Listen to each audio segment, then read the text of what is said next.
OAuth starts to come in. So just as you have OpenID for being able to do authentication online, you have OAuth, which works more for the side of authorization, especially when you're looking at APIs. So think about OAuth a little bit as your valet key for the web. So just as like in a car, you can have your key, which gives you full access to your car. It allows you to drive it, it allows you to get into the trunk, into the glove box, just like your password. It gives you your access to your mail, to your checkout, to your ads.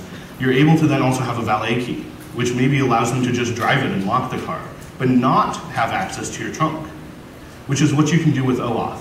So instead of going and giving a site access to your password, you're able to give them a token, which gives them limited access to your account.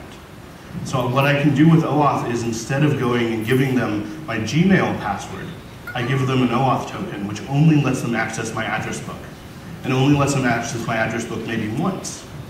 So being able to start to add some scope to how APIs work on the web. So a demo that I want to give with OAuth this is actually the software which powers my website. It's movable type.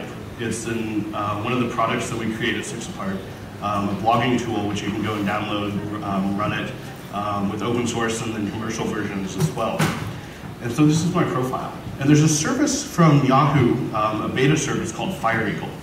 What FireEagle allows you to do is keep track of where you are and then go and share that with applications. So what I'm going to do right here in my profile is give my movable type installation access to my location.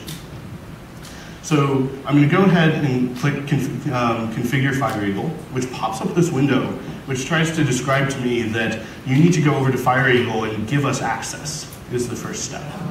So I click the connect to FireEagle, which takes me over to Yahoo. So just like with OpenID, where I didn't go and give Magnolia my Yahoo password, it took me to Yahoo instead, it's doing the same thing for APIs. So I'm not giving my movable type installation my Yahoo password, but I'm going to Yahoo. So I log in. FireEagle then asks me what access I want to give to movable type. So in this case, I'll give it access to my exact location, but you're actually able to go and give different applications access to different degrees. So instead of saying you can know exactly where I am, maybe I could just say you can know what country I'm in, or you can know what neighborhood I'm in.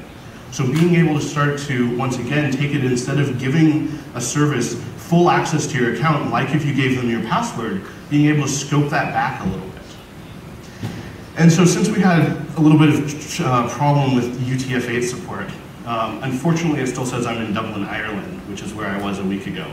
But I'm actually not in Ireland right now. But so what you can see from right there is that you're able to go and not have to provide a password to these applications to get access to different parts of your accounts. So OAuth is really interesting because it's another technology like OpenID, which came from sort of an open source grassroots community trying to solve one small problem and then being able to build it into these other services.